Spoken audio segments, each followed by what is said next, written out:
Capítulo 31. O trabalho vitalício. Uma coisa faço. O êxito em qualquer coisa que empreendamos exige um objetivo definido. Aquele que desejar alcançar o verdadeiro êxito na vida deve conservar firmemente em vista o alvo digno de seus esforços. Tal alvo acha-se posto diante da mocidade de hoje. O propósito indicado por Deus de dar o Evangelho ao mundo nesta geração é o mais nobre que possa apelar para qualquer ser humano. Abre um campo aos esforços de todo aquele cujo coração foi tocado por Cristo. O propósito de Deus para com os filhos que crescem em nossos lares é mais amplo, mais profundo, mais elevado do que o tem compreendido a nossa visão restrita. Aqueles em quem ele viu fidelidade têm sido no passado chamados dentre as mais humildes posições na vida, a fim de testificarem dele nos mais elevados lugares do mundo. E muitos jovens de hoje que crescem como Daniel no seu lar judaico, estudando a palavra de Deus e as obras de Deus, e aprendendo as lições do serviço fiel, ainda se levantarão nas assembleias legislativas, nas cortes de justiça ou nos palácios reais como testemunhas do Rei dos Reis. Multidões serão chamadas para um ministério mais amplo. O mundo todo se está abrindo para o Evangelho. A Etiópia está estendendo as mãos a Deus. Do Japão, China e Índia, das terras ainda obscuras do nosso próprio continente, de toda parte deste nosso mundo, vem um clamor de corações feridos em seu anelo de conhecimento do Deus de amor. Milhões e milhões jamais sequer ouviram falar em Deus ou seu amor revelado em Cristo. Eles têm direito de receber este conhecimento. Igual direito ao nosso têm eles a misericórdia do Salvador. Recai sobre nós, os que recebemos este conhecimento, e sobre nossos filhos, a quem o podemos comunicar, atender ao seu clamor. A toda casa e escola, todo pai, professor e criança sobre quem resplandeceu a luz do Evangelho, impõe-se neste momento crítico a pergunta feita à rainha Ester naquela momentosa crise da história de Israel. Quem sabe se para tal tempo como este chegaste a este reino? Os que pensam no resultado de apressar o Evangelho ou impedi-lo, pensam isto em relação a si mesmos e ao mundo. Poucos o pensam em relação a Deus. Poucos tomam em consideração o sofrimento que o pecado causou a nosso Criador. Todo o céu sofreu com a agonia de Cristo, mas esse sofrimento não começou nem terminou com a sua manifestação em humanidade. A cruz é uma revelação aos nossos sentidos embotados da dor que o pecado, desde o seu início, acarretou ao coração de Deus. Cada desvio do que é justo, cada ação de crueldade, cada fracasso da natureza humana para atingir o seu ideal, traz-lhe pesar.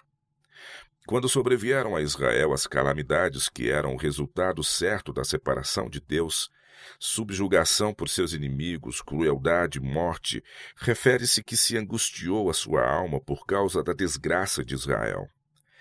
Em toda a angústia deles foi ele angustiado, e os tomou e os conduziu todos os dias da antiguidade. Seu Espírito intercede por nós com gemidos inexprimíveis. Enquanto toda a criação geme e está juntamente com dores de parto até agora, o coração do Pai infinito condói-se em simpatia. Um cenário de miséria em que não ousamos permitir mesmo que os nossos pensamentos se demorem. Compreendêssemos nós o que ele é na realidade, e o peso que sobre nós sentiríamos seria terribilíssimo. No entanto, Deus o sente todo. A fim de destruir o pecado e seus resultados, ele deu seu muito dileto Filho, impôs ao nosso alcance, mediante a cooperação com ele, levar esta cena de miséria a termo. Este Evangelho do Reino será pregado em todo o mundo, em testemunho a todas as gentes, e então virá o fim. Ide por todo o mundo, pregai o Evangelho a toda criatura. É a ordem de Cristo a seus seguidores. Não que todos sejam chamados para serem ministros ou missionários no sentido comum do termo, mas todos podem ser cobreiros de Cristo, dando as boas novas a seus semelhantes. A todos, grandes ou pequenos, doutos ou ignorantes, velhos ou jovens, é dada a ordem. À vista deste mandado, poderemos educar nossos filhos e filhas para uma vida de respeitáveis formalidades, uma vida que se professe cristã, mas a que falte aquele sacrifício próprio como o de Jesus, Uma vida, enfim, sobre a qual o veredicto daquele que é a verdade deverá ser: não vos conheço. Milhares estão fazendo assim. Julgam assegurar a seus filhos os benefícios do Evangelho, enquanto negam o espírito do mesmo. Mas isto não pode ser. Os que rejeitam o privilégio da associação com Cristo no serviço cristão, rejeitam o único ensino que lhes dá a habilitação para participar com Ele de sua glória. Rejeitam o ensino que nesta vida concede força e nobreza de caráter. Muitos pais e mães, negando os filhos à cruz de Cristo, viram demasiado tarde que os estavam assim entregando ao inimigo de Deus e do homem. Selaram a sua ruína, não somente para o futuro, mas para a vida presente. A tentação venceu-os. Cresceram como uma maldição ao mundo, uma tristeza e uma vergonha aos que lhes deram o ser. Mesmo ao procurar preparar-se para o serviço de Deus, muitos se transviam para maus métodos de educação.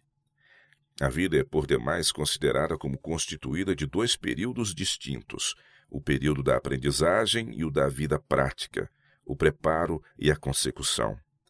No preparo para a vida de serviço, os jovens são mandados para a escola, a fim de adquirirem conhecimentos pelo estudo dos livros. Separados das responsabilidades da vida diária, absorvem-se no estudo e muitas vezes perdem de vista o propósito deste. Morre o ardor de sua primeira consagração e muitos assumem alguma ambição pessoal e egoísta. Ao formar-se, milhares se acham fora do contato da vida. Tanto tempo lidaram com coisas abstratas e teóricas que, quando o ser todo deveria levantar-se para enfrentar os ásperos debates da vida real, não se encontram preparados. Em vez do nobre trabalho que se tinham proposto, absorvem as energias na luta pela mera subsistência. Depois de repetidas decepções, desesperados até de ganhar uma subsistência honesta, muitos se atiram a práticas discutíveis e criminosas. O mundo fica despojado do serviço que poderia ter recebido, e Deus é privado das almas que anelava erguer, enobrecer e honrar como representantes seus. Muitos pais erram em fazer distinção entre seus filhos na questão de sua educação. Fazem quase todo o sacrifício para conseguir as melhores vantagens para um que é inteligente e apto. Mas não julgam que estas oportunidades são uma necessidade àqueles que são menos promissores. Imaginam que pouca educação seja necessária para o cumprimento dos deveres comuns da vida. Mas quem é capaz de escolher dentre os filhos de uma família aqueles sobre quem repousarão as mais importantes responsabilidades? Quantas vezes se tem verificado estar o discernimento humano em erro neste ponto? Lembrai-vos da experiência de Samuel, quando foi mandado a ungir dentre os filhos de Jessé um para ser o rei sobre Israel. 7 jovens de nobre parecer passaram diante dele. Quando olhou ao primeiro, de traços bonitos, de formas bem desenvolvidas e porte principesco, o profeta exclamou: certamente está perante o Senhor o seu ungido. Mas Deus disse: não atentes para sua aparência, nem para a altura da sua estatura, porque eu tenho rejeitado. Porque o Senhor não vê como vê o homem, pois o homem vê o que está diante dos olhos, porém o Senhor olha para o coração. Assim, quanto a todos os 7, o testemunho foi: o Senhor não tem escolhido a estes. E não foi permitido ao profeta cumprir sua missão antes que Davi fosse chamado do rebanho. Os irmãos mais velhos, dentre os quais Samuel teria feito a escolha, não possuíam as qualidades que Deus via serem essenciais para um governador de seu povo.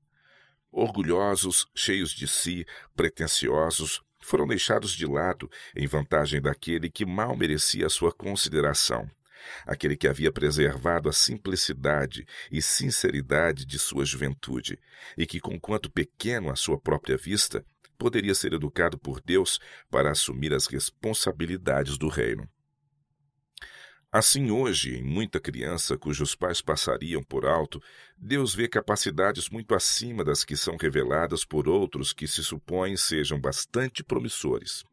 No que respeita às possibilidades da vida, quem seria capaz de decidir o que é grande e o que é pequeno? Quanto trabalhador tem havido nas humildes posições da vida, que, movimentando influências para a bênção do mundo, tem conseguido resultados que reis poderiam invejar. Que toda criança, portanto, receba uma educação para os mais elevados serviços. Pela manhã semeia a tua semente, e à tarde não retires a tua mão, porque tu não sabes qual prosperará, se esta, se aquela. O lugar específico que nos é designado na vida é determinado por nossas capacidades. Nem todos atingem o mesmo desenvolvimento ou fazem com igual eficiência o mesmo trabalho. Deus não espera que o isopo atinja as proporções do cedro ou a oliveira à altura da majestosa palmeira, mas cada qual deve ter o objetivo de atingir tão alto quanto a união do poder humano com o divino lhe torne possível. Muitos não se tornam aquilo que poderiam ser, pois não empregam o poder que neles está. Não lançam mão da força divina como poderiam fazer. Muitos se desviam da linha em que poderiam alcançar o mais verdadeiro êxito. À procura de maior honra ou de um trabalho mais agradável, tentam algo para que não são talhados.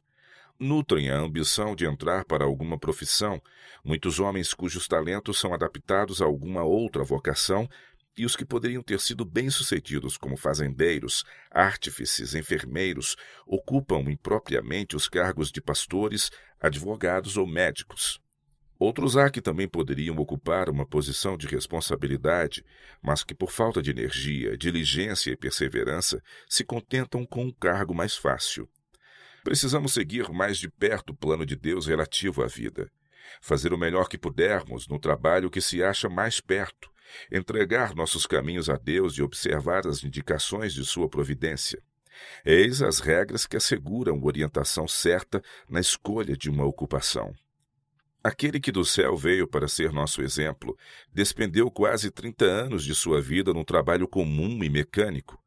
Durante esse tempo, porém, ele esteve a estudar a palavra e as obras de Deus, a prestar auxílios e ensinar a todos os que sua influência podia atingir.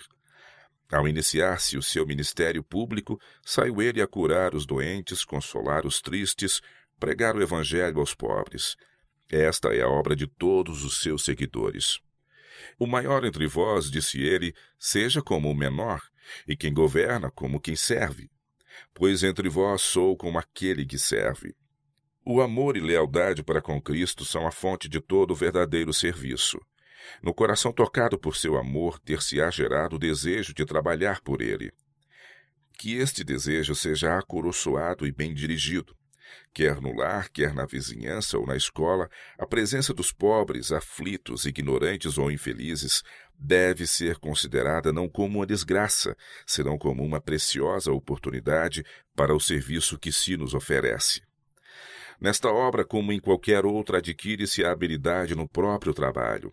É pelo ensino obtido nos deveres comuns da vida e no auxílio aos necessitados e sofredores que se nos assegura a eficiência. Sem isto, os mais bem-intencionados esforços são muitas vezes inúteis e mesmo prejudiciais. É na água e não na terra que os homens aprendem a nadar. Outra obrigação, muitas vezes considerada levianamente, a qual precisa ser explicada aos jovens que estão despertos àquilo que Cristo exige, é a sua obrigação para com a Igreja. Muito íntima e sagrada é a relação entre Cristo e sua Igreja. Ele é o noivo e a Igreja a noiva, ele é a cabeça e a Igreja o corpo. A conexão com Cristo, portanto, envolve a conexão com sua Igreja. A Igreja foi organizada para o serviço, e numa vida de serviço dedicada a Cristo, a conexão com a Igreja é um dos primeiros passos. A lealdade para com Cristo exige o fiel cumprimento dos deveres da Igreja. Isto é parte importante da educação de qualquer pessoa, e numa igreja impregnada da vida do Mestre, levará diretamente ao esforço em prol do mundo lá fora. Há muitos ramos em que os jovens podem aplicar seus esforços em prol de outrem. Organizem-se eles em grupos para o serviço cristão e verificar-se-á ser a cooperação, auxílio e encorajamento. Pais e professores, tomando interesse na obra dos jovens, poderão dar-lhes o benefício da sua própria experiência mais ampla e auxiliá-los a tornar eficientes seus esforços em prol do bem. É a familiaridade que desperta a simpatia, e esta é a originadora da prestatividade eficaz. para despertar nas crianças e nos jovens simpatia e espírito de sacrifício pelos milhões que sofrem nas regiões de além, familiarizem-se eles com esses países e povos. Neste sentido, muito se poderia realizar em nossas escolas. Em vez de se demorarem nas façanhas de Alexandre ou Napoleão, a que se refere a história, estudem os alunos a vida de homens tais como o apóstolo Paulo e Martinho Lutero, Moffat e Livingstone, Carey e a atual história de esforço missionário a desdobrar-se diariamente. Em vez de carregar em sua memória com uma série de nomes e teorias que nenhuma influência têm sobre sua vida, e em que, uma vez fora da escola, raramente pensam, estudem eles todos os países à luz do esforço missionário e familiarizem-se com os povos e suas necessidades. Nesta obra finalizadora do Evangelho, haverá um vasto campo a ser ocupado, e mais do que nunca a obra deverá regimentar dentre o povo comum elementos para auxiliar. Tanto jovens como os de maior idade serão chamados dos campos, das vinhas, das oficinas, e enviados pelo Mestre a dar sua mensagem. Muitos deles tiveram pouca oportunidade de se educar. Cristo, porém, vê neles qualificações que os habilitam a cumprir o seu propósito. Se puserem o coração nessa obra e continuarem a aprender, aparelhá-los-á para trabalhar por ele. Aquele que conhece a profundidade das misérias e desespero do mundo, sabe por que meio trazer-lhe alívio. De todos os lados vê ele almas em trevas, curvadas sob o peso do pecado, tristeza e dor. Mas também vê suas possibilidades, vê a altura a que poderiam atingir. Posto que os seres humanos hajam abusado das mercês de que foram objeto, dissipado seus talentos e perdido a dignidade da divina varonilidade, o Criador deverá ser glorificado em sua redenção. O encargo de trabalhar por estes necessitados nos lugares escabrosos da terra, Cristo põe sobre os que se compadecem dos ignorantes e dos que se acham transviados. Ele estará presente para auxiliar aqueles cujo coração é suscetível de piedade, ainda que suas mãos possam ser toscas e inábeis. Ele operará por meio daqueles que veem na miséria ensejo para a misericórdia e na perda para o ganho.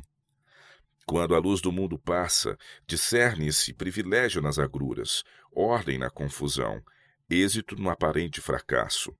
Vêem-se as calamidades como bênçãos disfarçadas, as desgraças como favores. Obreiros dentre o povo comum participando das tristezas de seus semelhantes, como participava seu mestre das de todo o gênero humano, e vê-lo-ão pela fé a operar com eles. O grande dia do Senhor está perto e se apressa muito, e há um mundo a ser avisado. Com o preparo de poderem obter, milhares e milhares de jovens e outros de mais idade devem consagrar-se a esta obra. Já muitos corações estão a atender à chamada do obreiro por excelência, e o número deles crescerá. Mostre todo educador cristão simpatia e cooperação para com tais obreiros. Anime e auxilie a juventude, sob seu cuidado, a obter preparo para unir-se às fileiras. Não há outro ramo de trabalho em que seja possível aos jovens receber maior benefício. Todos os que se empenham em servir são a mão auxiliadora de Deus. São coobreiros dos anjos, ou antes, são o poder humano por meio do qual os anjos cumprem a sua missão. Os anjos falam pela sua voz e agem por suas mãos, e os obreiros humanos, cooperando com os seres celestiais, recebem o benefício da educação e experiência deles. E, como meio de educação, que curso universitário poderá igualar a este? Com tal exército de obreiros, como o que poderia fornecer à nossa juventude devidamente preparada, quão depressa a mensagem de um Salvador crucificado, ressuscitado e prestes a vir, poderia ser levada ao mundo todo. Quão depressa poderia vir o fim do sofrimento, tristeza e pecado.